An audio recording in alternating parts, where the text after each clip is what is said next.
गर्मी दा ते सर्दी दा बेहतरीन चारा केड़ा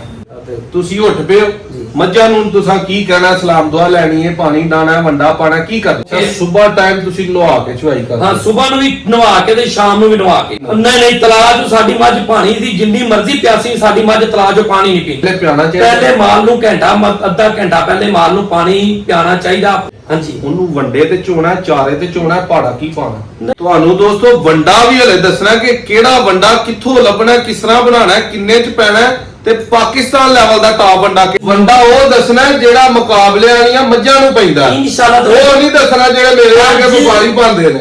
ਮੱਝਾਂ ਤਗੜੀਆਂ ਬੜੀਆਂ ਤੁਹਾਡੀਆਂ ਇੰਜ ਜਿਵੇਂ ਟਰੱਕ ਜਾਂਦੇ ਨੇ ਰੂਸੀ ਟਰੈਕਟਰ ਨਹੀਂ ਹੁੰਦੇ ਉੱਤੋਂ ਤਗੜੇ ਥੱਲੋਂ ਤਾਲੀਆਂ ਵਰਗੇ ਉਹਨਾਂ ਦੇ ਮੋਛਿਆਂ ਵਰਗੇ ਜਿਹੜੀਆਂ ਲੱਤਾਂ ਨੇ ਮੂੰਹ ਛੋਟੇ ਛੋਟੇ ਨੇ ਕੀ ਉਹਨਾਂ ਨੂੰ ਪਾਉਂਦੇ ਹੋ ਤੇਲ ਦਹੀਂ ਕੋਈ ਲੱਸੀ ਕੋਈ ਮਿਨਰਲ ਬਿਲਕੁਲ ਅੱਲਾ ਦੇ ਹੁਕਮ ਨਾਲ ਮਿੱਠਾ ਸੋਡਾ ਥਣ ਨਹੀਂ ਖਰਾਬ ਹੋਣ ਦੇਗਾ ਉਹਨੂੰ ਫੇਰ ਕੋਈ ਘੰਟਾ ਡੇਢ ਪਕਾਣਾ ਹੈ ਉਹਨੂੰ ਫੇਰ ਪਕਾ ਕੇ ਤੇ ਫੇਰ ਇਹ ਕਾੜਾ ਜਿਹੜਾ ਬਣ ਜਾਣਾ ਇਹ ਰੂਟੀਨ ਨਾਲ ਹਮ ਦੇਣਾ ਤੇ ਅੱਲਾ ਦੇ ਹੁਕਮ ਨਾਲ ਨਾ ਮੱਝ ਦਾ ਥਣ ਖਰਾਬ ਤੁਹਾਨੂੰ ਇਹ ਤਿੰਨ ਚੀਜ਼ਾਂ ਸਵੇਰ ਸ਼ਾਮ ਪਾਣੀਆਂ ਜਿਨ੍ਹਾਂ ਦੀ ਮੱਝ ਇੱਕ ਟਾਈਮ ਮਿਲਦੀ ਹੋਏ ਇੱਕ ਟਾਈਮ ਪਾ ਲੈਣ ਬਸ ਇਹ ਪਾਣ ਤੇ ਅੱਲਾ ਨੂੰ ਯਾਦ ਕਰ ਗਾਈਆਂ ਨੂੰ ਵੀ ਪਾਣ ਗਾਈਆਂ ਨੂੰ ਪਾਣ ਤੇ ਮੱਝਾਂ ਨੂੰ ਪਾਣ ਤੇ ਹਰ ਵੰਡੇ ਨੂੰ ਭੁੱਲ ਜਾਣਗੇ ਮੱਝ ਨਵੀਂ ਖਰੀਦ ਕੇ ਲਿਆਂਦੇ ਹੋ ਕਿਤੋਂ ਉਹ ਆਉਂਦੇ ਜਿੰਨਾ ਦੁੱਧ ਪਿਛਲੇ ਘਰ ਚ ਹੁੰਦੇ ਹੁੰਦੇ ਉਨਾ ਹੀ ਦੁੱਧ ਕਰਦੀ ਹੈ ਇੱਕ ਕੰਮ ਦੱਸੋ ਜਿਹੜਾ ਜਿਹਨੇ ਨਹੀਂ ਕਰਨਾ ਉਹ ਮੱਝਾਂ ਦਾ ਕੰਮ ਛੱਡ ਦੇ ਸ਼ੇਰ ਸਾਹਿਬ ਦਾ ਜੇ ਮੂੰਹ ਲਾ ਲੇ ਤੇ ਕਿਸੇ ਸੱਟਾਂ ਮਾਰ ਕੇ ਆਪਣਾ ਨਹੀਂ ਕਰਨਾ ਘੰਟਿਆਂ ਦੇ ਵਿੱਚ ਦੋਸਤੋ ਇੱਕ ਮੱਝ ਗਾਂ ਦੀ ਦੇਖਭਾਲ ਕਿਸ ਤਰ੍ਹਾਂ ਕਰਨੀ ਚਾਹੀਦੀ ਹੈ ਉਹਨੂੰ ਪਾਣੀ ਉਹਨੂੰ ਚਾਰਾ ਉਹਨੂੰ ਵੰਡਾ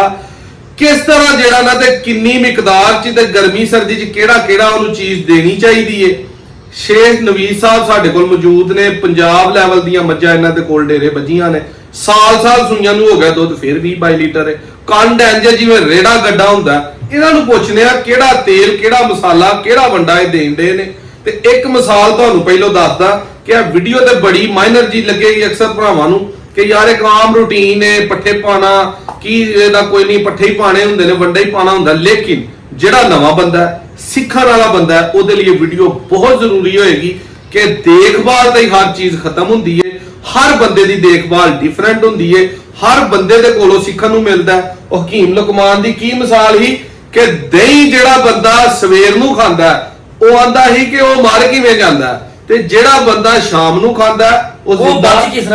ਕਿਸ ਤਰ੍ਹਾਂ ਜਾਂਦਾ ਇਸ ਲਈ ਪੱਠਿਆਂ ਦਾ ਪਾਣੀ ਦਾ ਵੰਡੇ ਦਾ ਮੌਸਮ ਦਾ ਕੀ ਕਿਰਦਾਰ ਹੈ ਇਹ ਬੰਦੇ ਦਾ ਤਰਲਾ ਲਿਆ ਕਿ ਜਨਾਬ ਆਵਾਮ ਨੂੰ ਦੱਸੋ ਇਹ ਤੁਸੀਂ ਦਿਲ ਦੇ ਵਿੱਚ ਹੀ ਦਿਮਾਗ ਦੇ ਵਿੱਚ ਚੀਜ਼ਾਂ ਰੱਖ ਕੇ ਕਿੱਥੇ ਘੜਨੀਆਂ ਨੇ ਲੋਕਾਂ ਨੂੰ ਦੱਸਾਂਗੇ ਤੇ ਫਾਇਦਾ ਹੋਏਗਾ ਸ਼ੇਖ ਸਾਹਿਬ ਤੁਹਾਡੇ ਟਾਈਮ ਦਾ ਬਹੁਤ ਸ਼ੁਕਰੀਆ ਸਰ ਜੀ ਪਹਿਲੇ ਨੰਬਰ ਤੇ ਇਹ ਦੱਸੋ ਕਿ ਗਰਮੀ ਦਾ ਤੇ ਸਰਦੀ ਦਾ ਬਿਹਤਰੀਨ ਚਾਰਾ ਕਿਹੜਾ ਨਾਦਰ ਸਾਹਿਬ ਗਰਮੀ ਦਾ ਚਾਰਾ ਅੱਜਕੱਲ ਮੌਸਮੀ ਪੱਠੇ ਜਿਸ ਤਰ੍ਹਾਂ ਮੱਕੀ ਆ ਅੱਜਕੱਲ ਗਾਚਾ ਆ ਰਿਹਾ ਹੈ ਉਹ ਪਾ ਰਹੇ ਅਸੀਂ ਮਾਲ ਨੂੰ ਜਦੋਂ ਅੱਜਕੱਲ ਬਾਰਿਸ਼ਾਂ ਦੇ ਅੱਗੋਂ ਮੌਸਮ ਬਾਰਿਸ਼ਾਂ ਜ਼ਿਆਦਾ ਹੋ ਜਾਂਦੀਆਂ ਸ਼ੁਰੂ ਫਿਰ ਅਸੀਂ ਜਿਹੜਾ ਹੈ ਸੈਲਡ ਸੂਲਡ ਦਾ ਵੀ ਇਸਤੇਮਾਲ ਕਰੀਦਾ ਮਹੀਂ ਨੂੰ ਬਾਕੀ ਸੈਲਡ ਜ਼ਿਆਦਾ ਮਿਕਦਾਰ ਨਾਲ ਨਹੀਂ ਪਾਈਦਾ ਕਿ ਮੱਝਾਂ ਉਹਦੇ ਨਾਲ ਬਹੁਤ ਜ਼ਿਆਦਾ ਮੋਟੀਆਂ ਹੋ ਜਾਂਦੀਆਂ ਦੁੱਧ ਤੇ ਦਿੰਦੀਆਂ ਮੱਝਾਂ ਪਰ ਦੁੱਧ ਦਾ ਜਿਹੜਾ ਘਾਣ ਵੀ ਬਹੁਤ ਜ਼ਿਆਦਾ ਹੁੰਦਾ ਹੈ ਦੁੱਧ ਗਾੜਾ ਵੀ ਬਹੁਤ ਜ਼ਿਆਦਾ ਹੁੰਦਾ ਹੈ ਪਰ ਦੁੱਧ ਦੀ ਪੀਕ ਵੀ ਬਹੁਤ ਜ਼ਿਆਦਾ ਹੁੰਦੀ ਸੈਲਡ ਪਾਣ ਆਮ ਮੱਝ ਨੂੰ ਜੇ ਤੁਸੀਂ 12-14 ਕਿਲੋ ਦੁੱਧ ਦੇ ਰਹੀ ਹਰਿਆ ਪੱਟਿਆਂ ਦੇ ਜਿਸ ਮੱਝ ਨੂੰ ਤੁਸੀਂ ਸੈਲਡ ਪਾਓਗੇ ਉਹ ਮੱਝ ਮੱਕੀ ਦਾ ਸੈਲਡ ਅੱਛਾ ਬਣਿਆ ਹੋਵੇ ਕੜਬ ਨਾ ਕੁਤਰੀ ਹੋਵੇ ਕਿ ਨੀਰੀ ਕੜਬ ਕੁਤਰ ਕੇ ਲੋਕੀ ਲੈਣ ਰੈਡੀਮੇਡ ਜਿਹੜਾ ਸੈਲਡ ਬੇਲਾਂ ਵਾਲਾ ਹੁੰਦਾ ਹੈ ਪਰ ਤਮਾਦ ਵਾਲੇ ਬੰਦੇ ਕੋ ਕਿਤੋਂ ਵੀ ਅੱਛਾ ਜਿਹੜਾ ਤੁਹਾਨੂੰ ਪਤਾ ਹੈ ਕਿ ਕੋਈ ਵੀ ਬੰਦਾ ਹੈ ਕਿ ਸੈਲਡ ਅੱਛੇ ਬਣਾਉਂਦੇ ਨੇ ਉਹਨਾਂ ਕੋ ਸੈਲਡ ਹੀ ਲੈਣਾ ਉਹ ਲੈ ਕੇ ਮੱਝ ਨੂੰ ਪਾਓ ਮੱਝ 25 ਕਿਲੋ 30 ਕਿਲੋ ਮੱਝ ਜਿਹੜੀ ਉਹ ਸੈਲਡ ਦੇ ਵਿੱਚ ਤੂੜੀ ਦਾ ਵਿੱਚ ਸ਼ਾਮਲ ਕਰੋ ਜਿੰਨਾ ਵੀ ਸਾਇਲੇਜ ਤੁਹਾਡੇ ਨਜ਼ਦੀਕ 50% ਖੁਰਾਕ ਚ ਲਾਜ਼ਮੀ ਸੈਲਡ ਦੇਣਾ ਸੈਲਡ ਕੋਈ ਨੁਕਸਾਨ ਨਹੀਂ ਆ ਮਗਰ ਜ਼ਿਆਦਾ ਰੂਟੀਨ ਨਾਲ ਤੁਸੀਂ ਸੈਲਡ ਪਾਓ ਤੇ ਮੱਝਾਂ ਦੀ ਸ਼ਤਾਲੇ ਬਰਸੀਮ ਤੇ ਜਦੋਂ ਦੇਣ ਹੁਣ ਫਿਰ ਵੀ ਸੈਲਡ ਵਿੱਚ ਫਿਰ ਵੀ ਅਸੀਂ ਸੈਲਡ ਪਾਣੇ ਇਹ ਨਹੀਂ ਕਿ ਨਹੀਂ ਉਦੋਂ ਬਰਸੀਨ 2-3 ਮਹੀਨੇ ਤੱਕ ਤੁੰਨ ਕੇ ਬਰਸੀਨ ਪਾਈਦਾ ਸਬੂਤਾ ਖਾਣ ਸਬੂਤਾ ਕੁਤਰ ਕੇ ਖਾਣ ਕੁਤਰ ਕੇ ਜਿਸ ਤਰ੍ਹਾਂ ਵੀ ਰਾਜ਼ੀ ਹੋ ਕੇ ਖਾਣ ਉਸ ਤਰ੍ਹਾਂ ਹੀ ਜੀ ਦੂਸਰੇ ਨੰਬਰ ਤੇ ਜਿਹੜਾ ਮੱਝ ਦੇ ਨਾਲ ਅੱਛਾ ਦੁੱਧ ਲੈਣ ਵਾਸਤੇ ਮੱਝ ਨੂੰ ਬਹੁਤ ਪੀਕ ਦੇ ਉੱਪਰ ਜਿਹੜਾ ਵਿੱਚ ਤੁਸੀਂ ਇਹ ਦੱਸੋ ਸਵੇਰ ਜਦੋਂ ਉੱਠਦੇ ਹੋ ਜੀ 4 ਵਜੇ ਕੱਲ ਦੇ ਤੁਸੀਂ ਫਾਰਮ ਤੇ ਹੀ ਹੋ ਤਾਂ ਬਿਲਕੁਲ ਕੱਲ ਦਾ ਸਭ ਤੋਂ ਪਹਿਲਾ ਕੰਮ ਉੱਠ ਕੇ ਆਪਣੇ ਫਾਰਮ ਤੇ ਮੱਝਾਂ ਵੀ ਸੁੱਤੀਆਂ ਨੇ ਤੁਸੀਂ ਵੀ ਸੁੱਤੇ ਹੋ ਤੁਸੀਂ ਉੱਠ ਪਏ ਹੋ ਮੱਝਾਂ ਨੂੰ ਤੁਸੀਂ ਕੀ ਕਹਿਣਾ ਸਲਾਮ ਦੁਆ ਲੈਣੀ ਹੈ ਪਾਣੀ ਡਾਣਾ ਵੰਡਾ ਪਾਣਾ ਕੀ ਕਰਨਾ ਨਾਦਰ ਭਾਈ ਮੱਝਾਂ ਨਾਲ ਸਲਾਮ ਦੁਆ ਵਾਲੀ ਗੱਲ ਬਿਲਕੁਲ ਜਨਰਲ ਸਲਾਮ ਦੁਆ ਹੀ ਲੈਣੀ ਹੁੰਦੀ ਮੱਝਾਂ ਸਾਡਾ ਚਿਹਰਾ ਵੇਖ ਕੇ ਤੇ ਮੱਝਾਂ ਉੱਠਣਾ ਸ਼ੁਰੂ ਹੋ ਜਾਂਦੀਆਂ ਨੇ ਕਿ ਮਾਲਕ ਸਾਡੇ ਆ ਗਏ ਨੇ ਮੁਲਾਜ਼ਮ ਆ ਗਏ ਨੇ ਸਾਡੇ 4 ਵਜੇ ਸਾਡੀ ਚਵਾਈ ਸਵੇਰ ਨੂੰ ਸ਼ੁਰੂ ਹੁੰਦੀ ਤੇ 4 ਵਜੇ ਸ਼ਾਮ ਨੂੰ ਹੁੰਦੀ ਆ ਤੇ ਜਿਹੜੀ ਮੱਝ ਨੂੰ ਬੈਠੀਆਂ ਹੁੰਦੀਆਂ ਕੱਚੇ ਦੇ ਜਿਸ ਮੱਝ ਨੂੰ ਆਵਾਜ਼ ਮਾਰਨੀ ਉਸ ਮੱਝ ਨੇ ਨਿਕਲਦੇ ਆਣਾ ਤੇ ਅਸੀਂ ਆਪਣੀ ਜਿਹੜੀ ਉਹਨਾਂ ਨੂੰ ਪਹਿਲੇ ਤਲਾਬ ਦੇ ਵਿੱਚ ਜਾਂਦੀਆਂ ਸਾਫ਼ ਸੁਫ ਹੋ ਕੇ ਫਿਰ ਚਵਾਈ ਸ਼ੁਰੂ ਕਰ ਦਿੰਦੇ ਆ। ਕੋਈ ਘੰਟਾ ਡੇਢ ਸਾਡਾ ਚਵਾਈ ਦਾ ਹੁੰਦਾ, ਫਿਰ ਚੋ ਕੇ ਸਵੇਰ ਟਾਈਮ ਤੁਸੀਂ ਨਵਾ ਕੇ ਚਵਾਈ ਕਰਦੇ? ਹਾਂ, ਸਵੇਰ ਨੂੰ ਵੀ ਨਵਾ ਕੇ ਤੇ ਸ਼ਾਮ ਨੂੰ ਵੀ ਨਵਾ ਕੇ ਚਵਾਈ ਨਵਾ ਕੇ ਸਾਡਾ ਨਾਲ ਸਵਿਮਿੰਗ ਪੂਲ ਬਣਿਆ, ਮੱਝਾਂ ਦਾ ਤਲਾਬ ਬਣਿਆ ਪਾਣੀ ਤਲਾਬ ਚੋਂ ਪਈਆਂ ਪੀਣ? ਨਹੀਂ ਤਲਾਬ ਚੋਂ ਸਾਡੀ ਮੱਝ ਪਾਣੀ ਦੀ ਜਿੰਨੀ ਮਰਜ਼ੀ ਪਿਆਸੀ ਸਾਡੀ ਮੱਝ ਤਲਾਬ ਚੋਂ ਪਾਣੀ ਨਹੀਂ ਪੀਂਦੀ, ਕਿਉਂਕਿ ਸਾਡਾ ਜਿਹੜਾ ਪਾਣੀ ਆ ਉਹ ਗੋਬਰ ਪਿਸ਼ਾਬ ਵਾਲਾ ਮਿਕਸ ਹੁੰਦਾ, ਮੱਝ ਉਹਨੂੰ ਸੁੰਘਦੀ ਤੱਕ ਨਹੀਂ। ਮੱਝਾਂ ਨਹਾਉਂਦੀਆਂ ਰਹਿਣ ਭਾਵੇਂ ਸਾਰਾ ਦਿਨ ਵੀ ਮੱਝ ਤਲਾਬ 'ਚ ਰਵੇ, ਪਾਣੀ ਨਹੀਂ ਪੀਂਦੀ, ਪਾਣੀ ਬਾਹਰੋਂ ਨਾ ਕੇ ਹੋਦੀਆਂ ਚ ਪੀਣਾ। ਚਵਾਈ ਤੋਂ ਪਹਿਲੇ ਪਾਣੀ ਡਾਂਦੇ ਹੋ? ਹਾਂਜੀ ਡਾਨੇ, ਜਿੰਨਾ ਸਾਡੀਆਂ ਮੱਝਾਂ ਨੂੰ ਨਾ ਕੋਈ ਰੱਸਾ ਪਾਇਆ, ਸਾਡਾ ਮਾਲ ਸਾਰਾ ਖੁੱਲਾ ਨਾਦਰ ਭਾਈ। ਬਾਕੀ ਜਿਨ੍ਹਾਂ ਦੇ ਮਾਲ ਬਨੀਚੇ ਨੇ ਉਹ ਸਾਰੀ ਗੱਲ ਉਹਨਾਂ ਦੇ ਆਪਣੇ ਤਰੀਕੇਕਾਰ ਉਹ ਪਹਿਲੇ ਪਿਆ ਲੈਂਦੇ ਨੇ, ਬਾਅਦ ਚ ਪਹਿਲੇ ਪਿਆਣਾ ਚਾਹੀਦਾ। ਪਹਿਲੇ ਮਾਲ ਨੂੰ ਘੰਟਾ ਅੱਧਾ ਘੰਟਾ ਪਹਿਲੇ ਮਾਲ ਨੂੰ ਪਾਣੀ ਪਿਆਣਾ ਚਾਹੀਦਾ, ਆਪਣੀ ਮਰਜ਼ੀ ਨਾਲ ਰੱਜ ਕੇ ਪੀਵੇ, ਫਿਰ ਮੈਂ ਚੋਣੀ। ਜਦੋਂ ਖੁਰਲੀ ਤੇ ਆ ਗਈ ਹੈ ਹਾਂਜੀ ਉਹਨੂੰ ਵੰਡੇ ਤੇ ਚੋਣਾ, ਚਾਰੇ ਤੇ ਚੋਣਾ, ਪਾੜਾ ਕੀ ਪਾਣਾ? ਨਹੀਂ ਜੀ ਸਾਡੇ ਕੋਲ ਤੇ ਦੇਖੋ ਨਾਦਰ ਭਾਈ ਜਿਹੜੀਆਂ ਮੱਝਾਂ ਨੇ ਤੁਸੀਂ ਦੇਖ ਲੋਗੇ, ਉਹਨੇ ਤੁਹਾਨੂੰ ਦਿਖਾਵਾਂਗੇ ਵੀ ਸਾਰੇ ਸਾਡੀ ਮੱਝ ਨਾ ਤੇ ਕੋਈ ਅਸੀਂ ਟੀਕੇ ਦਾ ਕੋਈ ਇਸਤੇਮਾਲ ਕਰਦੇ, ਸਾਡੀਆਂ ਮੱਝਾਂ ਸਾਲ ਦੀਆਂ ਸੂਈਆਂ ਨੇ, ਸਾਡੀਆਂ ਮਈਆਂ ਬੱਚੇ ਨਾਲ ਸਾਰੀਆਂ ਮਿਲਦੀਆਂ ਤੇ ਅੱਲਾਹ ਦੇ ਹੁਕਮ ਨਾਲ ਜੋ ਅਸੀਂ ਕੰਮ ਮਾਲ ਦਾ ਕੀਤਾ ਹੈ, ਕਦੀ ਅੱਜ ਤੱਕ ਸਾਡੀ ਸਭ ਤੋਂ ਵੱਡੀ ਜਿਹੜੀ ਖਾਸੀਅਤ ਤੇ ਕਾਮਯਾਬੀ ਦਾ ਰਾਹ ਦੇਣਾ ਉਹਦੇ ਵਿੱਚ ਇਹ ਕਿ ਫਲ ਨਹੀਂ ਅਸੀਂ ਮੱਝ ਦਾ ਮਰਨ ਦਿੱਤਾ। ਚਾਹੇ ਉਹ ਮੱਝ ਬਹੁਤ ਅੱਛੀ ਆ ਤੇ ਚਾਹੇ ਉਹ ਮਾੜੀ ਆ, ਸਭ ਤੋਂ ਵੱਡੀ ਜਿਹੜੀ ਸਾਡੀ ਜਿੱਤ ਹੈ ਨਾ ਉਹ ਅਸੀਂ ਆਪਣੇ ਜਿਹੜਾ ਮੱਝ ਦਾ ਫਲ ਹੈ, ਕੱਟੀ ਆ ਕੱਟਾ ਹੈ, ਬੱਚੀ ਆ ਬੱਚਾ ਹੈ, ਉਹਨੂੰ ਇੰਜ ਸਾਂਭਣਾ ਜਿਵੇਂ ਆਪਣੇ ਬੱਚਿਆਂ ਨੂੰ ਸਾਂਭਣਾ। ਮੱਝ ਦੀ ਚੁਆਈ ਕਰ ਲਈਏ। ਵੰਡਾ ਦੋਵਾਂ ਟਾਈਮਾਂ ਚੋਂ ਕਿਹੜੇ ਟਾਈਮ ਪਾਉਂਦੇ ਹੋ? ਅਸੀਂ ਵੰਡਾ ਕਿਸ ਤਰ੍ਹਾਂ ਪਾਣਾ ਹੈ ਵੀ ਤੁਹਾਨੂੰ ਮੱਝ ਦੀ ਚੁਆਈ ਕਰ ਲਈਏ, ਮੱਝਾਂ ਨੂੰ ਅਸੀਂ ਚੁਆਈ ਕਰਕੇ ਤੁਹਾਨੂੰ ਦੋਸਤੋ ਵੰਡਾ ਵੀ ਹਲੇ ਦੱਸਣਾ ਕਿ ਕਿਹੜਾ ਵੰਡਾ ਕਿੱਥੋਂ ਲੱਭਣਾ, ਕਿਸ ਤਰ੍ਹਾਂ ਬਣਾਉਣਾ, ਕਿੰਨੇ ਚ ਪੈਣਾ ਤੇ ਪਾਕਿਸਤਾਨ ਲੈਵਲ ਦਾ ਟਾਪ ਵੰਡਾ ਕਿਹੜਾ ਉਹ ਵੀ ਤੁਹਾਨੂੰ ਐਂਡ ਤੇ ਦੱਸਦੇ ਆ। ਤੁਸੀਂ ਜਿਹੜਾ ਨਾ ਕਿਸ ਟਾਈਮ ਪਾਣਾ ਚਾਹੀਦਾ ਵੰਡਾ? ਜਦੋਂ ਅਸੀਂ ਮੱਝਾਂ ਦੀ ਚੁਆਈ ਕਰ ਲੈਂਦੇ ਆ, ਮੱਝਾਂ ਸਾਰੀਆਂ ਚੋ ਕੇ ਸ਼ੈੱਡ ਚੋਂ ਅਸੀਂ ਬਾਹਰ ਕੱਚੇ ਦੇ ਕੱਢ ਦੇਦੀਆਂ, ਫਿਰ ਸਾਰੀ ਖੁਰਲੀ ਦੇ ਵਿੱਚ ਤੂੜੀ ਸੁੱਟੀ ਦੀ, ਫੀ ਮੱਝ ਦੀ 1.5-2 ਕਿਲੋ ਤੂੜੀ ਹੁੰਦੀ ਹੈ। ਜੇ 30 ਮੱਝਾਂ ਦੇ ਸਮਝ ਲਓ ਤੁਸੀਂ 1.5 ਮਣ ਤੂੜੀ ਪਾ ਲਓ, ਜੇ 20 ਮੱਝਾਂ ਨੇ ਤੇ ਤੁਸੀਂ 2 ਮਣ ਤੂੜੀ ਪਾ ਲਓ, ਜਿੰਨੇ 2 ਕਿਲੋ ਫੀ ਮੱਝ 2 ਕਿਲੋ ਤੂੜੀ ਹੋਏਗੀ। ਉਹਦੇ ਵਿੱਚ ਵੰਡਾ ਅਸੀਂ ਨਾਦਰ ਭਾਈ ਵੈਸੇ ਇਹ ਜਿਹੜੀਆਂ ਚੀਜ਼ਾਂ ਤੁਸੀਂ ਪੁੱਛੀ ਜਾ ਰਹੇ ਵੰਡਾ ਬਾਅਦ ਚੋਂ ਦੱਸਨੇ ਆ, ਪਹਿਲੇ ਦੱਸੋ ਤੂੜੀ 'ਚ ਵੰਡਾ ਪਾਤਾ ਤੁਸੀਂ? ਤੂੜੀ ਦੇ ਵਿੱਚ ਵੰਡਾ ਪਾਤਾ ਹੈ, ਉਹ ਤੁਹਾਨੂੰ ਦੱਸਨੇ ਨਾ ਵੰਡਾ ਪਾਣਾ ਕੀ ਨਾਦਰ ਭਾਈ। ਅੱਛਾ ਵੰਡਾ ਹੋਣਾ ਕੀ ਹੈ? ਵੰਡਾ ਹੋਣਾ ਕੀ ਹੈ ਉਹਦੇ ਚ ਵੰਡਾ ਉਹ ਦੱਸਣਾ ਜਿਹੜਾ ਮੁਕਾਬਲੇ ਵਾਲੀਆਂ ਮੱਝਾਂ ਨੂੰ ਪੈਂਦਾ, ਇਨਸ਼ਾਅੱਲਾ ਉਹ ਨਹੀਂ ਦੱਸਣਾ ਜਿਹੜੇ ਮੇਰੇ ਵਰਗੇ ਵਪਾਰੀ ਪਾਉਂਦੇ ਨੇ। ਅੱਜ ਜਿਹੜਾ ਵੰਡਾ ਦੱਸ ਦਿਆਂਗੇ ਨਾ ਤੇ ਇਨਸ਼ਾਅੱਲਾ ਤੇਰਾ ਬੜੇ ਸ਼ਿਕਾਰੀ ਬੰਦੇ ਨੇ ਜਿਨ੍ਹਾਂ ਅੱਜ ਤੱਕ ਕਦੀ ਢਿੱਡ ਦੀ ਗੱਲ ਦੱਸੀ ਨਹੀਂ ਕਿ ਇਹ ਮਾਮਲਾ ਇਸ ਤਰ੍ਹਾਂ, ਉਹ ਹਰ ਬੰਦੇ ਨੂੰ ਜੀ ਅਸੀਂ ਤਾਂ ਆਪਣੇ ਘਰ ਦਾ ਵੰਡਾ ਬਣਾ ਰਹੇ ਹਾਂ। ਘਰ ਦਾ ਵੰਡਾ ਕੀ ਹੈ? ਛੇਤੀ ਦੱਸੋ ਯਾਰ, ਛੇਤੀ ਚਾਰ ਚੀਜ਼ਾਂ ਨੇ, ਟਾਈਮ ਨਾ ਲਾਓ, ਫਟਾਫਟ ਦੱਸੋ। 1 ਕਿਲੋ ਮੱਕੀ ਦੀ ਖਲ ਲੈਣੀ ਹੈ। 1 ਕਿਲੋ ਮੱਕੀ ਦੀ ਖਲ ਕਿੱਥੋਂ ਲੱਭਣੀ ਹੈ? ਕਿਸੇ ਵੀ ਵੰਡੇ ਵਾਲੀ ਦੁਕਾਨ ਤੋਂ? ਨਹੀਂ, ਇੱਥੋਂ ਤੇ ਕਿਲੋ ਹੋਰ ਤੇ ਨਹੀਂ ਲਈ, ਇਹ ਫੈਸਲਾਬਾਦ ਤੋਂ ਲੱਭਦਾ ਵੰਡਾ ਸਪੈਸ਼ਲ ਜਿਹੜਾ 1 ਕਿਲੋ ਮੱਕੀ ਦੀ ਖਲ, ਮੂੰਗੀ ਦਾ ਕਰਾ 1 ਕਿਲੋ, ਠੀਕ ਹੈ, 1 ਕਿਲੋ ਗੰਦਮ ਦਾ ਦਲੀਆ। ਗੰਦਮ ਅਸੀਂ ਆਪਣੀ ਲੈਣੇ ਸਾਰੀ, ਮੂੰਗੀ ਦਾ ਕਰਾ ਵੀ ਸਾਡਾ ਆਪਣਾ ਸਾਰਾ ਬਣਵਾਈਦਾ ਹੈ। ਜਿਹੜੀ ਮੱਕੀ ਦੀ ਖਲ ਉਹ ਸਾਡੀ ਬਾਹਰੋਂ ਆਉਂਦੀ ਹੈ। ਮੂੰਗੀ ਲੈ ਕੇ ਦਲਾ ਲੈਣੀ, ਉਹਦਾ ਕਰਾ ਬਣ ਜਾਂਦਾ ਮੂੰਗੀ ਦੇ ਉੱਤੇ ਛਿਲਜੇ ਉਹ ਜਿਹੜਾ ਬਣ ਗਿਆ। ਇਹ 3 ਕਿਲੋ ਵੰਡਾ ਹੋ ਗਿਆ। ਇਹ 3 ਕਿਲੋ ਵੰਡਾ ਫੀ ਮੱਝ ਨੂੰ ਅਸੀਂ ਦਿੰਨੇ ਆ। ਭਿਉਂ ਦੇਣਾ ਇਹਨਾਂ ਨੂੰ ਸਾਰੇ ਵੰਡੇ ਨੂੰ ਟੋਟਲ ਕਰਕੇ, ਸਾਡੇ ਕੋਲ ਜਿੰਨੇ ਜਾਨਵਰ ਉਹਦੇ ਤਾਂ ਤੁਹਾਨੂੰ ਦੱਸਦਾ, ਫਿਰ ਦੁਬਾਰਾ ਦੱਸ ਦਿੰਦੇ। 1 ਕਿਲੋ ਮੱਕੀ ਦੀ ਖਲ, 1 ਕਿਲੋ ਮੂੰਗੀ ਦਾ ਕਰਾ, 1 ਕਿਲੋ ਗੰਦਮ ਦਾ ਦਲੀਆ। ਇਹਨਾਂ ਨੂੰ ਬਾਲਟੀ 'ਚ ਰੰਗ ਵਾਲੀ, ਜੇ ਕਿਸੇ 1-2 ਡੰਗਰ ਏ ਉਹ ਸਿਰ ਨਾ ਖਾਈ ਜਾਵੇ ਕਿ ਉਹਨੂੰ ਕਿਸ ਤਰ੍ਹਾਂ ਪਾਣਾ, ਰੰਗ ਵਾਲੀ ਬਾਲਟੀ ਲੈ ਲੈ ਜਾਂ ਕੋਈ ਬਾਲਟਾ ਲੈ ਲੈ, ਕੋਈ ਡਰਮੀ ਲੈ ਲੈ, ਉਹਦੇ 'ਚ ਪਾ ਕੇ ਤੇ ਪਾਣੀ ਪਾ ਦੇਣਾ ਕਿ ਉਹ ਜਿਸ ਤਰ੍ਹਾਂ ਖਲ ਭਿਓਈਦੀ ਉਸ ਤਰ੍ਹਾਂ ਭੇਜੇ 2 ਘੰਟੇ ਪਹਿਲੇ। ਫਿਰ ਉਹਨੂੰ ਤੂੜੀ ਦੇ ਵਿੱਚ ਸੁੱਟ ਕੇ ਲਾ ਦੇਣਾ ਤੇ ਮੱਝ ਨੂੰ ਉਹਦੇ ਉੱਤੇ ਛੱਡ ਦੇਣਾ। ਬਸ ਸਵੇਰ ਨੂੰ ਵੀ ਇਹ ਤੇ ਸ਼ਾਮ ਨੂੰ ਵੀ ਇਹ, ਤੇ ਇਨਸ਼ਾਅੱਲਾਹ ਤਾਲਾ ਇਹ ਵੰਡਾ ਪਾਉਣ ਦੀ ਦੇ ਤੇ ਦੂਸਰੇ ਦਿਨ ਭਾਈ ਤੁਹਾਨੂੰ ਕਹਿਣਗੇ ਕਿ ਜਿਹੜਾ ਸ਼ੇਖ ਸਾਹਿਬ ਨੇ ਵੰਡਾ ਤੇ ਜਿਹੜਾ ਨੁਕਸਾ ਦੱਸਤਾ ਨਾ, ਇਹ ਵਾਕਈ ਕੋਈ ਹਲਾਲਦਿਆਂ ਦਾ ਕੰਮ ਕੀਤਾ ਹੈ ਤੇ ਦਿਲੋਂ ਹੋ ਕੇ ਦੱਸਿਆ। ਬਸ ਲੋਕੀ ਕੋਈ ਢਿੱਡ ਦੀ ਗੱਲ ਨਹੀਂ ਦੱਸਦੇ ਕਿ ਕੀ ਪਾਣਾ ਤੇ ਕੀ ਕਤਰਨਾ, ਮਗਰ ਅਸੀਂ ਚੁਆਈ ਤੋਂ ਪਹਿਲਾਂ ਪਾਣਾ ਬਾਅਦ ਪਾਣਾ? ਨਹੀਂ ਜੀ, ਚੁਆਈ ਤੋਂ ਬਾਅਦ ਪਾਣਾ। ਤੇ ਕਈ ਲੋਕ ਐਸੇ ਨੇ ਕਿ ਉਹ ਵੀ ਤੁਹਾਨੂੰ ਬਾਰ-ਬਾਰ ਕੀਆਂ ਲੋਕਾਂ ਨੂੰ ਪਰੇਸ਼ਾਨੀ ਚਸਕਾ ਲੈਣ ਦੀ ਬੜੀ ਗੱਲ ਹੈ ਜੀ। ਵੰਡਾ ਸਾਡੀ ਮੱਝ ਤੇ ਟੀਕੇ ਨਾਲ ਮਿਲਦੀ ਹੈ ਜਾਂ ਪਹਾੜੇ ਨਾਲ ਮਿਲਦੀ ਹੈ, ਸਾਡੀ ਮੱਝ ਦਾ ਫਲ ਮਰ ਗਿਆ ਤੇ ਅਸੀਂ ਕਿਸ ਤਰ੍ਹਾਂ ਚੋਣੀ ਹੈ? ਉਹਨਾਂ ਵਾਸਤੇ ਇਹ ਹੈ ਕਿ ਉਹ ਵੰਡਾ ਜਿਸ ਤਰ੍ਹਾਂ ਆਮ ਗਤਾਵਾ ਕਰੀਦਾ ਉਸ ਤਰ੍ਹਾਂ ਕਰਕੇ ਤੇ ਉਹਨੂੰ ਪਾ ਕੇ ਤੇ ਉੱਤੇ ਬਹਿ ਜਾਣ, ਪਸਮਾ ਕੇ ਤੇ ਉਹਨੂੰ ਪਾ ਦੇਣ, ਕੋਈ ਏਡਾ ਮਸਲਾ ਨਹੀਂ। ਅਸੀਂ ਤੇ ਬਾਅਦ ਚੋਂ ਪਾਣੇ ਵੰਡਾ, ਘੰਟੇ ਡੇਢ ਬਾਅਦ ਵੰਡਾ ਪਾਈਦਾ ਚੁਆਈ ਦੇ ਬਾਅਦ। ਮੱਝਾਂ ਤਗੜੀਆਂ ਬੜੀਆਂ ਤੁਹਾਡੀਆਂ, ਜਿਵੇਂ ਟਰੱਕ ਜਾਣਦੇ ਰੂਸੀ ਟਰੈਕਟਰ ਨਹੀਂ ਹੁੰਦੇ, ਉੱਤੋਂ ਤਗੜੇ, ਥੱਲੋਂ ਟਾਲੀਆਂ ਵਰਗੇ ਉਹਨਾਂ ਦੇ ਮੋਛਿਆਂ ਵਰਗੇ ਜਿਹੜੀਆਂ ਲੱਤਾਂ ਨੇ, ਮੂੰਹ ਛੋਟੇ ਨੇ। ਕੀ ਉਹਨਾਂ ਨੂੰ ਪਾਉਂਦੇ ਹੋ? ਇਹ ਤੁਹਾਡੇ ਸਾਹਮਣੇ ਜਿਹੜੀ ਖੁਰਾਕ ਦੱਸੀ ਹੈ, ਇਹ ਇੰਨਾ ਕੁ ਵੰਡਾ, ਬਸ ਤੇਲ, ਦਹੀਂ, ਕੋਈ ਲੱਸੀ, ਕੋਈ ਮਿਨਰਲ? ਬਿਲਕੁਲ, ਇਹ ਵੀ ਤੁਹਾਨੂੰ ਕੋਈ ਮਿਨਰਲ ਨਹੀਂ ਪਾਉਂਦੇ। ਬਾਕੀ ਮਿੱਠੇ ਸੋਡਾ ਜਿਹੜਾ ਉਹਦਾ ਇਸਤੇਮਾਲ ਕਰੀਦਾ ਹੈ। ਹਫਤੇ 'ਚ 2 ਵਾਰ ਖੁਰਲੀ ਦੇ ਵਿੱਚ ਪੱਠਿਆਂ ਦੇ ਉੱਪਰ ਪਾ ਦਈਦਾ ਹੈ, ਜਾਂ ਇਸ ਵੰਡੇ ਦੇ ਵਿੱਚ ਕੋਈ ਬੁੱਕ ਸੁੱਟ ਦੇਈਦੀ ਆ ਮਿੱਠੇ ਸੋਡਾ, ਇਹ ਬਹੁਤ ਅੱਛਾ ਹੈ। ਚਾਹੇ ਕੋਈ ਵੀ ਵੰਡਾ ਭਾਵੇਂ ਮਿੱਠਾ ਸੋਡੇ ਨਾਲ ਦੀ ਕੋਈ ਚੀਜ਼, ਅੱਲਾ ਦੇ ਹੁਕਮ ਨਾਲ ਮਿੱਠਾ ਸੋਡਾ ਤਾਂ ਨਹੀਂ ਖਰਾਬ ਹੋਣ ਦੇਗਾ। ਸਾਡਾ ਅੱਜ ਤੱਕ ਜੋ ਅਸੀਂ ਮਾਰ ਰੱਖਿਆ ਕੋਈ ਵੱਡੀ ਗੱਲ ਨਹੀਂ ਮੈਂ ਕਰਨਾ ਚਾਹੁੰਦਾ। ਇੱਕ ਤੁਹਾਨੂੰ ਅੱਗੇ ਫਲ ਵਾਲਾ ਦੱਸਿਆ ਕਿ ਫਲ ਦੀ ਆਪਾਂ ਜ਼ਾਇਆ ਹੋਣ ਦਿੱਤਾ, ਇੱਕ ਮਹੀਂ ਦਾ ਥਣ ਨਹੀਂ ਖਰਾਬ ਹੋਣ ਦਿੱਤਾ। ਸਾਡਾ ਸਭ ਤੋਂ ਵੱਡਾ ਕਾਮਯਾਬੀ ਦਾ ਰਾਜ਼ ਇਹ ਆ ਜਿਹੜਾ ਤੁਹਾਨੂੰ ਦੱਸਿਆ। ਇਹ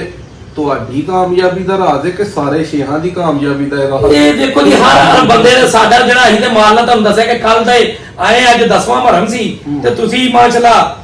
ਸਾਡੇ ਕੋ ਆਏ ਹੋ ਕਿ ਸ਼ੇਖ ਸਾਹਿਬ ਮਾਲ ਨੂੰ ਵੇਖਣਾ ਟੂਰ ਕਰਨਾ ਤੇ ਇਸਦਾ ਵੈਲਕਮ। ਤੁਸੀਂ ਵੀ ਮਸਰੂਫ ਹੋ, ਅਸੀਂ ਵੀ ਤੁਹਾਨੂੰ ਨਾ ਨਹੀਂ ਕਰ ਸਕੇ। ਪਰ ਦੂਜੇ ਨੰਬਰ ਤੇ ਇੱਕ ਚੀਜ਼ ਹੋਰ ਮੇਰੇ ਦੱਸ ਦਵਾਂ ਕਿ ਵੰਡੇ ਦੇ ਨਾਲ ਦੂਸਰਾ ਚੀਜ਼ ਜਿਹੜੀ ਮੱਝ ਨੂੰ ਸੈੱਟ ਰੱਖਣ ਵਾਸਤੇ ਇਹਦੇ ਨਾਲ ਆਬਾਦੀ ਬਹੁਤ ਜ਼ਿਆਦਾ ਹੋ ਜਾਂਦੀ ਹੈ। ਵੰਡੇ ਦੇਣ ਦੇ ਨਾਲ ਮਹੀਂ ਦੀ ਅੱਖਾਂ ਤੇ ਗੇਡ ਆਉਂਦੀ, ਕਈ ਲੋਕ ਪਰੇਸ਼ਾਨ ਹੋ ਜਾਣਗੇ ਕਿ ਸ਼ੇਖ ਸਾਹਿਬ ਨੇ ਵੰਡਾ ਤੇ ਦੱਸਤਾ ਮੱਝਾਂ ਦੁੱਧ ਤੇ ਆ ਗਈਆਂ, ਇਹ ਕਰਾਂ ਬਾਂਬੇ ਫਿੱਟ ਕਰਤੇ ਨੇ, ਗੁੱਲੇ ਫਿੱਟ ਕਰਤੇ ਨੇ ਦੁੱਧ ਵਾਲੇ। ਤੇ ਦੂਸਰੇ ਨੰਬਰ ਤੇ ਜਿਹੜਾ ਅਸਲ ਸੋਨਾ ਉਹਨੂੰ ਪਿੱਛੋਂ ਕੀ ਦੇਣਾ ਹੈ, ਦੜਾ ਮਿਰਚ ਜਿਹੜੀ 80 ਦੇਸੀ ਵਾਲੀ ਜਿਹੜੀ ਉਹ ਲੈ ਲੈਣੀ ਆ, ਉਹਨੂੰ ਦਾਦਰ ਕਰਕੇ ਉਹਦੇ ਜਿਸ ਤਰ੍ਹਾਂ ਉਹਨੂੰ ਪਕਾਈਦਾ ਹੈ, ਪਕਾ ਕੇ ਆਮ ਲੋਕਾਂ ਸਾਰਿਆਂ ਨੂੰ ਮਾਲ ਵਾਲਿਆਂ ਨੂੰ ਪਤਾ ਹੈ, ਇਹ ਲੰਮੀ ਗੱਲ ਹੋ ਜਾਂਦੀ ਦੱਸਣ ਦੀ, ਉਹਨੂੰ ਸਾਰਾ ਸਾਰਾ ਪਕਾਣਾ ਲੋਕਾਂ ਨੂੰ ਨਹੀਂ ਪਤਾ। ਤੁਹਾਡੇ ਚੰਦ ਯਾਰਾਂ ਨੂੰ ਪਤਾ, ਤੁਹਾਨੂੰ ਇੰਜ ਲੱਗਦਾ ਸਾਰੀ ਦੁਨੀਆ ਨੂੰ ਪਤਾ, ਸਾਨੂੰ ਤੇ ਸਾਡੇ ਵੇਖਣ ਵਾਲਿਆਂ ਨੂੰ ਕੱਖ ਨਹੀਂ ਚਲੋ ਪਤਾ। ਇਹ ਨਹੀਂ ਮੈਂ ਦੱਸ ਦੇਣਾ, ਸਮਝ ਲਓ ਕਿ 2 ਕਿਲੋ ਤੁਸੀਂ ਮਿਰਚ ਲੈ ਲਈ ਆ, ਦੜਾ ਮਿਰਚ ਲੈ ਲਈ, ਉਹਨੂੰ ਪਾ ਕੇ ਕੋਈ 25 ਕਿਲੋ ਪਾਣੀ ਵਿੱਚ ਉਹਦੇ ਪਾ ਲੈਣਾ 25 ਲੀਟਰ, ਉਹਨੂੰ ਸਾਰੀ ਰਾਤ ਪੱਕਣ ਦੇਣਾ। ਉਹ ਪੱਕ ਕੇ ਜਦੋਂ ਰਹਿ ਜਾਏਗਾ ਕਿ 10 ਕਿਲੋ ਪਾਣੀ ਉਹਦੇ ਚ ਰਹਿ ਗਿਆ, ਉਹਦੇ ਚ 3-4 ਕਿਲੋ ਜਿਹੜਾ ਸਰੋਂ ਦਾ ਤੇਲ ਸੁੱਟ ਦੇਣਾ, ਉਹ ਪੱਕੇ ਦੇ ਵਿੱਚ ਫਿਰ ਉਹਨੂੰ ਵੀ ਕੋਈ 2-1.5 ਘੰਟਾ ਪੱਕਦਾ ਰਹਿਣ ਦੇਣਾ। ਤੇ ਬਸ ਇਹ ਸਮਝ ਲਓ ਕਿ ਅੱਧੀ ਨਾਲ ਜਿਹੜੀ ਨਾ ਮੱਝ ਨੂੰ ਹਫਤੇ ਬਾਅਦ 5 ਦਿਨ ਬਾਅਦ ਦੇ ਦੇਣੀ ਕਰਨੀ ਬਸ। ਤੇ ਅੱਲਾ ਦੇ ਹੁਕਮ ਮੱਝ ਆਪਣਾ ਆਪ ਦੱਸੇਗੀ ਉਹ ਕਿ 25 ਕਿਲੋ ਜਿਹੜਾ ਪਾਣੀ ਪਾਇਆ ਹੈ ਤੇ 2 ਕਿਲੋ ਮਿਰਚਾਂ ਪਾਣੀਆਂ, ਉਹ ਕਿੰਨਾ ਰਹਿ ਜਾਣਾ ਤੇ ਉਹਨੂੰ ਥੱਲੇ ਲਾ 10-12 ਕਿਲੋ ਰਹਿ ਜਾਵੇ, ਕੋਈ ਕਿਲੋ ਘੱਟ ਵੱਧ ਵੀ ਹੋ ਜਾਏ ਕੋਈ ਵੱਡੀ ਗੱਲ ਨਹੀਂ। ਉਹ ਅੱਧਾ ਰਹਿ ਅੱਧਾ ਥੱਲੇ ਲਾਓ। ਹਾਂਜੀ ਇਹ ਨਹੀਂ ਕਹਿਣਾ ਕਿ ਜੀ ਉਹ 10 ਕਿਲੋ ਰਹਿ ਗਿਆ ਬਿਲਕੁਲ ਅੱਧਾ ਰਹਿ ਜਿੰਨੀਆਂ 2 ਕਿਲੋ ਮਿਰਚਾਂ ਦੇ ਕੋਈ 25-30 ਪਾਣੀ ਪਾ ਕੇ ਜਦੋਂ ਅੱਧਾ ਰਹਿ ਉਹਨੂੰ ਥੱਲੇ ਲਾਓ, ਵਿੱਚ 3.5-4 ਕਿਲੋ ਸਰੋਂ ਮਾਸਾ ਵੱਧ ਵੀ ਪੈ ਜਾਏ ਉਹਦਾ ਨੁਕਸਾਨ ਨਹੀਂ। ਉਹਨੂੰ ਫੇਰ ਕੋਈ ਘੰਟਾ ਡੇਢ ਪਕਾਣਾ ਹੈ, ਉਹਨੂੰ ਫੇਰ ਪਕਾ ਕੇ ਤੇ ਫੇਰ ਇਹ ਕਾੜਾ ਜਿਹੜਾ ਬਣ ਜਾਣਾ, ਇਹ ਰੂਟੀਨ ਨਾਲ ਆਮ ਦੇਣਾ ਤੇ ਅੱਲਾ ਦੇ ਹੁਕਮ ਨਾਲ ਨਾ ਮੱਝ ਦਾ ਥਣ ਖਰਾਬ। ਇਹ ਕਿਸ ਟਾਈਮ ਦੇਣਾ? ਇਹ ਸ਼ਾਮ ਨੂੰ, ਜਿਸ ਤਰ੍ਹਾਂ ਦੂਜਾ ਤੁਹਾਨੂੰ ਦੱਸਿਆ ਨਾ ਮਈ ਨੂੰ, ਜਦੋਂ ਸ਼ਾਮ ਨੂੰ ਦੇਣਾ 5 ਦਿਨਾਂ ਬਾਅਦ ਹਫਤੇ 'ਚ ਇੱਕ ਵਾਰ ਦੇਣਾ। ਅਸੀਂ ਤੇ ਹਫਤੇ 'ਚ ਇੱਕ ਵਾਰ ਦਿੰਦੇ ਹਾਂ। ਅੱਧਾ ਕਿਲੋ ਦੀ ਹੁੰਦੀ, ਅੱਧਾ ਕਿਲੋ ਟਰੇ ਦਾ ਹੀ, ਅੱਧਾ ਕਿਲੋ ਘੱਟੋ ਘੱਟ ਮੱਝ ਨੂੰ ਨਾਲ ਜਿਹੜੀ ਨਾ ਨਾਲ ਦੇ ਵਿੱਚ ਤੇ ਸਮਾਨ ਜਿਹੜਾ ਕੋਈ 1.5 ਕਿਲੋ ਪੈ ਜਾਂਦਾ, ਜਿਹੜੇ ਵੱਡੀਆਂ ਨਾਲਾਂ 2 ਨਾਲ ਕਿਲੋ ਕਰ ਲੈਂਦੇ ਆ। ਕਿਲੋ ਜ਼ਿਆਦਾ ਉਹਨੇ 3 ਪਾ ਮਾਲ ਜਿਹੜਾ ਨਾ ਮੱਝ ਨੂੰ ਦੇਣਾ ਚਾਹੀਦਾ। ਅੱਧਾ ਕਿਲੋ ਤੋਂ 3 ਪਾ ਜਿਹੜਾ ਨਾ ਉਹ ਦੇਣਾ ਚਾਹੀਦਾ। ਇਹ ਦੇਣਾ ਰੂਟੀਨ ਨਾਲ ਹਫਤੇ ਬਾਅਦ ਬਿਲਕੁਲ ਜਿੰਨਾ ਇਹ ਵੰਡਾ ਹਫਤੇ ਨੂੰ ਦਿੱਤਾ। ਜਿਹੜੇ ਕੋਈ ਇਸ ਤੋਂ ਇਲਾਵਾ ਵੰਡਾ ਪਾਉਂਦੇ ਨੇ ਉਹ ਦੇਖੋ ਜੀ, ਉਹਨਾਂ ਵਿੱਚ ਮੈਂ ਕੁਝ ਨਹੀਂ ਕਹਿੰਦਾ, ਹਰ ਬੰਦੇ ਦੀ ਆਪਣੀ ਆਪਣੀ ਰਾਏ ਆ। ਕਈ ਲੋਕ ਗੋਲੀ ਵਾਲਾ ਵੰਡਾ ਪਾ ਰਹੇ, ਅਸੀਂ ਤੇ ਕੋਈ ਵੰਡਾ ਹਰ ਵੰਡਾ ਪਾ ਕੇ ਚੈੱਕ ਕੀਤਾ ਸੀ, ਮਗਰ ਜਿਹੜਾ ਵੰਡਾ ਸੀ ਇਹ ਪਾ ਰਹੇ ਆ। ਇਹ ਕਿਲੋ ਮਕਈ ਦੀ ਖਾਲ, ਕਿਲੋ ਮੂੰਗੀ ਦਾ ਕਰਾ ਤੇ ਕਿਲੋ ਕੀ ਦੱਸਿਆ ਗੰਦਮ ਦਾ ਦਲੀਆ। ਬਿਲਕੁਲ ਇਹ ਤਕਰੀਬਨ ਮੇਰਾ 110-20 ਰੁਪਏ ਕਿਲੋ ਪੈਂਦਾ, ਜਿਸ ਤਰ੍ਹਾਂ ਵੀ ਪੈਂਦਾ 23-2400 ਰੁਪਏ ਗੰਦਮ ਹੈ। ਇਹ ਤੁਹਾਨੂੰ ਆਮ ਮੰਡੇ ਨੂੰ ਵੀ ਮੂੰਗੀ ਦਾ ਜਿਹੜਾ ਕਰਾ ਉਹਦਾ ਫੈਸਲਾ ਮੁਖਤਲਿਫ ਰੇਟ ਹੈ, ਕੋਈ ਮਿਲ ਜਾਂਦਾ ਕੋਈ 90 ਰੁਪਏ ਕਿਲੋ, ਕੋਈ 100 ਰੁਪਏ ਕਿਲੋ, ਉਹਦਾ ਰੇਟ ਹੈ। ਤੇ ਦੂਜੀ ਮਕਈ ਦੀ ਖਾਲ ਕਿਸ ਤਰ੍ਹਾਂ ਖਾਲ ਜਿਹੜੀ ਉਹ 150 ਰੁਪਏ ਕਿਲੋ ਤੋਂ ਸਮਝ ਲਓ ਕਿ 6700 ਰੁਪਏ ਦਾ ਤੋੜਾ ਹੈ 50 ਕਿਲੋ ਤਕਰੀਬਨ। ਇਹ ਫਿਰ 100 ਰੁਪਏ ਚ ਕਿਲੋ ਪੈ ਜਾਂਦਾ ਵੰਡਾ। ਨਹੀਂ ਜ਼ਿਆਦਾ ਪੈਂਦਾ 100 ਸਮਝ ਲਓ ਕਿ 6700 ਰੁਪਏ ਦਾ ਤੋੜਾ ਤੇ 50 ਕਿਲੋ ਦਾ ਕਣਕ ਵੀ ਤੇ ਉਧਰੋਂ ਸਸਤੀ ਹੈ। ਕਣਕ ਉਧਰੋਂ ਸਸਤੀ ਹੈ। ਤੇ ਤੁਹਾਨੂੰ ਇਹ 3 ਚੀਜ਼ਾਂ ਸਵੇਰ ਸ਼ਾਮ ਪਾਣੀਆਂ, ਜਿਨ੍ਹਾਂ ਦੀ ਮੱਝ ਇੱਕ ਟਾਈਮ ਮਿਲਦੀ ਹੋਏ ਇੱਕ ਟਾਈਮ ਪਾ ਲੈਣ ਬਸ। ਇਹ ਪਾਣ ਤੇ ਅੱਲਾ ਨੂੰ ਯਾਦ ਕਰਕੇ ਗਾਈਆਂ ਨੂੰ ਵੀ ਪਾਣ, ਮੱਝਾਂ ਨੂੰ ਪਾਣ ਤੇ ਮੱਝਾਂ ਨੂੰ ਪਾਣ ਤੇ ਹਰ ਵੰਡੇ ਨੂੰ ਭੁੱਲ ਜਾਣਗੇ। ਮੱਝ ਨਵੀਂ ਖਰੀਦ ਕੇ ਲਿਆਂਦੇ ਹੋ ਕਿਤੋਂ, ਉਹ ਆਉਂਦੇ ਜਿੰਨਾ ਦੁੱਧ ਪਿਛਲੇ ਘਰ ਚ ਹੁੰਦੇ ਉਨਾ ਹੀ ਦੁੱਧ ਕਰਦੀ ਹੈ। ਨਹੀਂ ਜੀ, ਅਸੀਂ ਤੇ ਜਿਹੜੀਆਂ ਮੱਝਾਂ ਅੱਜ ਤੱਕ ਇਹ ਲਿਆਂਦੀਆਂ ਨਾ, ਜੇ ਪਿੱਛੋਂ ਕੋਈ ਤਾਜ਼ੀ ਸੂਈ ਆਈ ਹੈ ਤਾਂ ਸਾਰੀ ਗੱਲ ਉਹਨੇ ਦੁੱਧ ਕੋਈ ਟਾਈਮ ਥੋੜਾ ਲਾਣਾ ਹੁੰਦਾ, ਮੈਲਾ ਮੂਲਾ ਸੁੱਟ ਕੇ ਸਾਫ਼ ਹੋ ਕੇ ਫੇਰ ਹੀ ਉਹਨੇ ਦੋਤਿਆਂ ਤੇ ਮਗਰੇ ਜਿਹੜਾ ਵੰਡਾ ਹੈ ਨਾ, ਕਈ ਬੰਦੇ ਕੋਈ ਦੋਸਤ ਇਹ ਨਹੀਂ ਕਹੇਗਾ ਕਿ ਵੰਡਾ ਪਾਇਆ ਸਾਡੀ ਮਾਂ ਨੇ ਖਾਦਾ ਨਹੀਂ। ਸਮਝ ਲਓ ਕਿ ਇਸ ਤਰ੍ਹਾਂ ਹੀ ਹੈ ਕਿ ਜਿਸ ਤਰ੍ਹਾਂ ਆਮ ਪੱਠੇ ਖਾ ਰਹੀ ਹੈ, ਪਹਿਲੀ ਦਿਨ ਪਾ ਕੇ ਤੇ ਮੱਝ ਬਿਸਮਿਲ੍ਲਾ ਕਰਕੇ ਵੰਡਾ ਚੁੱਕ ਲੇਗੀ ਤੇ ਇਨਸ਼ਾਅੱਲਾ ਤਾਲਾ ਸ਼ਾਮ ਨੂੰ ਦੱਸੇਗੀ ਮਾਲਕ ਨੂੰ ਕਿ ਮੈਨੂੰ ਤੂੰ ਵੰਡਾ ਪਾਇਆ ਤੇ ਮੈਂ ਭਾਈ ਤੈਨੂੰ ਰਾਜ਼ੀ ਕੀਤਾ, ਮੈਂ ਖਾਦਾ ਹੈ ਪਾਇਆ ਖਾਦਾ। ਜੇ ਕੋ ਸਿਰ ਫਿਰਿਆ ਹੋਏ ਤੇ 6-7 ਕਿਲੋ ਉਸ ਟਾਈਮ ਤੇ 6-7 ਕਿਲੋ ਨਹੀਂ ਜੀ, ਇਹ ਗਲਤ ਗੱਲ ਹੈ। ਇੰਨਾ ਵੰਡਾ ਪਾਉਣ ਦੀ ਲੋੜ ਕੋਈ ਨਹੀਂ। ਇਹ ਜਿਹੜਾ ਵੰਡਾ ਦੱਸਦਾ ਅਸੀਂ ਤੇ ਇੰਨਾ ਪਾ ਰਹੇ ਤੇ ਆਪਣੀ ਖੁਸ਼ੀ ਨਾਲ ਜੇ ਪਾਣਾ ਤੇ ਲੋਕੀ ਜਿੰਨਾ ਮਰਜ਼ੀ ਪਾਈ ਜਾਣ, ਕੋਈ ਨਹੀਂ ਸ਼ੱਕਰ ਕੋਈ ਨਹੀਂ। ਆਪਣੇ ਮੱਝਾਂ ਨੂੰ ਦਿੰਦੇ ਹੋ? ਇਹ ਬਸ ਗਰਮੀ ਸ਼ਰਮੀ ਹੋਵੇ ਜਦੋਂ ਉਹ ਜਿਹਾ ਬਗ ਇਹ ਜਿਹੜਾ ਸਮਾਨ ਦੇਣੇ, ਸਰੋਂ ਦੇ ਤੇਲ ਤੋਂ ਵੱਧ ਕੋਈ ਚੀਜ਼ ਨਹੀਂ। ਐਵੇਂ ਸ਼ੱਕਰ ਕਈ ਜੀ ਫਲਾਣੀ ਸ਼ਾਇਦ ਦਿੰਦੇ ਫਲਾਣੀ, ਕੋਈ ਅਸੀਂ ਸਮਾਨ ਹੋਰ ਨਹੀਂ ਦਿੰਦੇ ਮਾਲ ਨੂੰ। ਬਸ ਮਿੱਠਾ ਤੇਲ ਸਰਦੀ ਹੈ ਤੇ ਮਿੱਠਾ ਤੇਲ, ਤੇ ਗਰਮੀ ਤੇ ਸਰੋਂ ਦਾ ਤੇਲ ਨਾਲਾ ਦੇਈ ਜਾ। ਤੇ ਬਾਕੀ ਆ ਜਿਹੜੇ ਮਿਰਚੇ, ਇਹ ਸਾਡੀ ਸਰਦੀਆਂ ਵੀ ਚੱਲਦੀ ਤੇ ਗਰਮੀਆਂ ਵੀ ਚੱਲਦੀ। ਇਹਦੇ ਤੋਂ ਸਾਡਾ ਜਿਹੜਾ ਦੁੱਧ ਵਾਲਾ ਮਾਲ ਹੁੰਦਾ ਇਹ ਇੱਕ ਦਿਨ ਰੱਖਿਆ ਜੇ ਹਫਤੇ ਦਾ ਇਹ ਹਫਤੇ ਦਾ ਦਿਨ ਹੁੰਦਾ ਜੀ ਸਾਡਾ ਹਫਤੇ ਵਾਲੇ ਦਿਨ ਅਸੀਂ ਇਹ ਮਾਲ ਨੂੰ ਮਸਾਲਾ ਲਾਜ਼ਮੀ ਦੇਣਾ ਬਸ ਤੇ ਗੱਬਣ ਗੁੱਬਣ ਮੱਝਾਂ ਨੂੰ ਇਹ ਕੋਈ ਭਰਾ ਮੱਝ ਦੇ ਦੁੱਧ ਦੇ ਵਿੱਚ ਚੁਆਵੇ ਦਾ ਕਿੰਨਾ ਰੋਲ ਹੈ ਜੀ ਚਵਾਵੇ ਦਾ ਬੜਾ ਰੋਲ ਹੈ ਜੀ ਚਵਾਵਾ ਚੰਗਾ ਹੋਵੇ ਤੇ ਮੱਝ ਜਿਹੜੀ ਆਮ 10 ਕਿਲੋ ਦੁੱਧ ਦੇ ਰਹੀ ਜਾਂ 8 ਕਿਲੋ ਦੁੱਧ ਦੇ ਰਹੀ ਹੈ ਤੇ ਚਵਾਵਾ ਬਹਿ ਜਾਵੇ ਤੇ ਮਾਸ਼ਾਅੱਲਾ ਕਿਲੋ 1.5 ਕਿਲੋ ਦਾ ਵੈਸੇ ਫਰਕ ਪਾ ਦਿੰਦਾ ਤੇ ਇਹ ਤੇ ਤੁਹਾਨੂੰ ਪਤਾ ਜਦੋਂ ਮੇਲਿਆਂ ਦੇ ਮੱਝਾਂ ਜਾਂਦੀਆਂ ਉੱਥੇ ਤੇ ਗ੍ਰਾਮਾਂ ਦੇ ਹਿਸਾਬ ਨਾਲ ਉਹਨਾਂ ਦੀ ਹੁੰਦੀ ਕਿ ਆਖਰੀ ਕਤਰਾ ਵੀ ਨਹੀਂ ਛੋੜ ਲਈਏ ਅੱਛੇ ਚੁਆਵੇ ਦੀ ਕੀ ਨਿਸ਼ਾਨੀ ਹੈ ਅੱਛੇ ਚਵਾਵੇ ਦੀ ਨਾਦਰ ਬਾਈ ਅਸੀਂ ਤੇ ਬੰਦਾ ਵੇਖ ਕੇ ਬੰਦੇ ਦੇ ਹੱਥ ਨਾਲ ਸਲਾਮ ਲਈਏ ਸਾਨੂੰ ਪਤਾ ਚੱਲ ਜਾਂਦਾ ਕਿ ਬੰਦਾ ਨਹੀਂ ਚਵਾਣ ਵਾਲਾ ਮੱਝ ਨੂੰ ਮਹਿਸੂਸ ਨਹੀਂ ਹੋਣ ਦਿੰਦਾ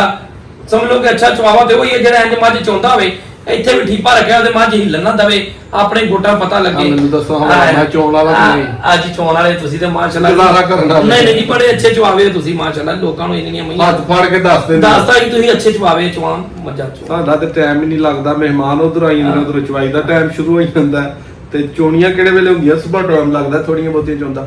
ਹੋਰ ਛੇ ਸਾਹਿਬ ਦੋਸਤਾਂ ਨੂੰ ਵੇਖਣ ਵਾਲਿਆਂ ਨੂੰ ਮੱਝਾਂ ਰੱਖਣ ਵਾਲਿਆਂ ਨੂੰ ਕੀ ਟਿਪ ਦਵੋਗੇ ਕਿ ਯਾਰ ਮੱਝਾਂ ਰੱਖਣੀਆਂ ਜਿਹੜੇ ਇਹ ਕੰਮ ਲਾਜ਼ਮੀ ਕਰਨਾ ਮੈਂ ਜਿਹੜੀ ਆ ਦੋ ਤੁਹਾਨੂੰ ਤਿੰਨ ਕੰਮ ਦੱਸਦੇ ਨਾ ਇੱਕ ਕੰਮ ਦੱਸੋ ਜਿਹੜਾ ਜਿਹਨੇ ਨਹੀਂ ਕਰਨਾ ਉਹ ਮੱਝਾਂ ਦਾ ਕੰਮ ਛੱਡ ਦੇ ਮੈਂ ਤੇ ਇੱਕ ਗੱਲ ਇਹ ਹੋਰ ਦੱਸਾਂਗਾ ਦੋਸਤ ਕਈ ਲੋਕ ਐਸੇ ਨੇ ਬਾਹਰ ਬੈਠੇ ਨੇ ਕਈਆਂ ਲੋਕਾਂ ਨੂੰ ਬੜੀ ਉਚਕਲ ਆ ਜਾਂਦੀ ਆ ਕਿ ਫਲਾਣੇ ਨੇ ਨਾਦਰ ਭਾਈ ਬੜੇ ਮੱਝਾਂ ਦਾ ਕੰਮ ਕਰਨ ਦੇ ਕਈ ਯੂਟਿਊਬਰ ਹੋਰ ਨੇ ਕਿ ਯਾਰ ਅਸੀਂ ਵੀ ਕੰਮ ਕਰ ਲਾਂਗੇ ਪਤਾ ਨਹੀਂ ਹਰ ਬੰਦੇ ਦੇ ਵੱਸ ਦਾ ਕੰਮ ਨਹੀਂ ਆ ਮੈਨੂੰ ਕਈਆਂ ਲੋਕਾਂ ਨੇ ਪੁੱਛਿਆ ਮੇਰੇ ਕੋਈ ਦੋਸਤ ਵੀ ਨੇ ਮੈਂ ਉਹਨਾਂ ਦਾ ਜ਼ਿਕਰ ਨਹੀਂ ਕਰਨਾ ਚਾਹੁੰਦਾ ਉਹਨਾਂ ਮੇਰੇ ਵੱਲ ਵੇਖ ਕੇ ਇਹ ਮੱਝਾਂ ਦਾ ਕੰਮ ਕੀਤਾ ਤੇ ਉਹ ਸਮਝ ਲਓ ਕਿ ਆਪਣਾ ਕੰਮ ਵੀ ਖੋ ਬੈਠੇ ਨੇ ਜਿਹੜਾ ਕਰਨ ਦਾ ਤੇ ਮੱਝਾਂ ਵੀ ਖੋ ਬੈਠੇ ਨੇ ਵਜ੍ਹਾ ਕਿ ਜਿਸ ਬੰਦੇ ਨੂੰ ਕੰਮ ਦਾ ਪਤਾ ਨਾ ਹੋਵੇ ਉਹ ਕੰਮ ਨਹੀਂ ਕਰਨਾ ਚਾਹੀਦਾ ਠੀਕ ਹੈ ਨਾ ਲੋਕਾਂ ਨੂੰ ਛੇ ਸਾਹਿਬ ਦਾ ਜੇ ਮੂੰਹ ਲਾਲ ਏ ਤੇ ਕਿਸੇ ਸੱਟਾਂ ਮਾਰ ਕੇ ਆਪਣਾ ਨਹੀਂ ਕਰਨਾ ਸਿੱਖਣ ਦਾ ਮਤਲਬ ਇਹ ਵੇ ਬਿਲਕੁਲ ਇਹ ਲੋਕੀ ਕਹਿੰਦੇ ਜੀ ਮੱਝਾਂ ਦਾ ਕੰਮ ਕਰ ਲੈਣਗੇ ਇਹ ਬੜਾ ਔਖਾ ਜਿਹਾ ਕੰਮ ਹੈ ਏਡਾ ਸੌਖਾ ਨਹੀਂ ਹੈਗਾ ਪਹਿਲੇ ਮੱਝ ਦੇ ਵਿੱਚ ਵੜੋ ਜਾ ਕੇ ਕਿਤੇ ਪੱਠੇ ਪਾਓ ਕੋਈ 4 ਦਿਨ ਲਾਓ ਤਾਂ ਫਿਰ ਤੁਹਾਨੂੰ ਮੱਝ ਦਾ ਪਤਾ ਲੱਗੇਗਾ ਕਿ ਮੱਝ ਕਿਸ ਤਰ੍ਹਾਂ ਰੱਖਣੀ ਤੇ ਐਵੇਂ ਕਿਸੇ ਨਾਲ ਵੇਖ ਕੇ ਤੇ ਆਪਣਾ ਮੂੰਹ ਲਾਲ ਨਾ ਕਰ ਲੈਣਾ ਬਸ ਅਸੀਂ ਤੇ ਇਹ ਕਹਾਂਗੇ ਅਸੀਂ ਤੇ ਦਾਦਿਓ ਪੜਦਾਦਿਓ ਨਾਨਿਓ ਬਾਬਿਓ ਮੱਝਾਂ ਇੱਕ ਜਾਂ ਦੋ ਸ਼ੁਰੂ ਤੋਂ ਘਰ ਰੱਖਦੇ ਆਏ ਆ ਤੇ ਅੱਲਾ ਦਾ ਸ਼ੁਕਰ ਹੈ ਮੱਝਾਂ ਦੇ ਵਿੱਚ ਹੀ ਰਹਿਣਾ ਨੰਬਰ ਦੇ ਦਈਏ ਦੋਸਤਾਂ ਨੂੰ ਨਹੀਂ ਜੀ ਨੰਬਰ ਦੇਣ ਦੀ ਜ਼ਰੂਰਤ ਨਹੀਂ ਨਾਦਰ ਭਾਈ ਤੁਸੀਂ ਆਪ ਹੋ ਮਾਸ਼ਾਅੱਲਾ ਨੰਬਰ ਦੇ ਕੇ ਲੋਕ ਤੁਹਾਨੂੰ ਪਤਾ ਫਿਰ ਸਿਰ ਦਰਦ ਬਣਾ ਛੱਡਦੇ ਜਿਹੜਾ ਮਸ਼ਵਰਾ ਹੈ ਸੀ ਇਸ ਵੀਡੀਓ 'ਚ ਤੁਹਾਨੂੰ ਦੇ ਦਿੱਤਾ ਜੋ ਇਹਨਾਂ ਦੇ ਅੰਦਰੋਂ ਮੈਂ ਕੱਢ ਸਕਣਾ ਹਾਂ ਮੈਂ ਉਹ ਗੱਲੀ ਬਾਤੀ ਪਾ ਕੇ ਨਾ ਹੁੰਜਾ ਜਿਵੇਂ ਦਹੀਂ ਵਾਲਾ ਚੱਪੂ ਹੁੰਦਾ ਕੱਢਣ ਦੀ ਕੋਸ਼ਿਸ਼ ਕੀਤੀ ਹੈ ਜੋ ਵੀ ਉਹਨਾਂ ਨੇ ਸਿੱਖਿਆ ਹੈ ਗੱਲਾਂ ਬਾਤਾਂ ਨਾਲ ਤੁਹਾਨੂੰ ਸਮਝਾਉਣ ਦੀ ਕੋਸ਼ਿਸ਼ ਕੀਤੀ ਹੈ ਕਿਸੇ ਨੂੰ ਅਗਰ ਅੱਛੀ ਲੱਗੇ ਵੀਡੀਓ ਸ਼ੇਅਰ ਕਰ ਦਿਓ ਜਿਹਨੂੰ ਨਾ ਅੱਛੀ ਲੱਗੇ ਉਹ ਕਮੈਂਟਾਂ 'ਚ ਮੈਸੇਜ ਕਰੇ ਉਹਦੀ ਇਹੀ ਜਾ ਕੇ ਬਣਾ ਲੈਣੇ ਹੋਏ ਤੋਂ ਚੰਗੀਆਂ ਗੱਲਾਂ ਕਰ ਸਕਦਾ ਉਹਦੀਆਂ ਰਿਕਾਰਡ ਕਰ ਲੈਣੇ ਇੱਕ ਨੈਕਸਟ ਵੀਡੀਓ 'ਚ ਮਿਲਾਂਗੇ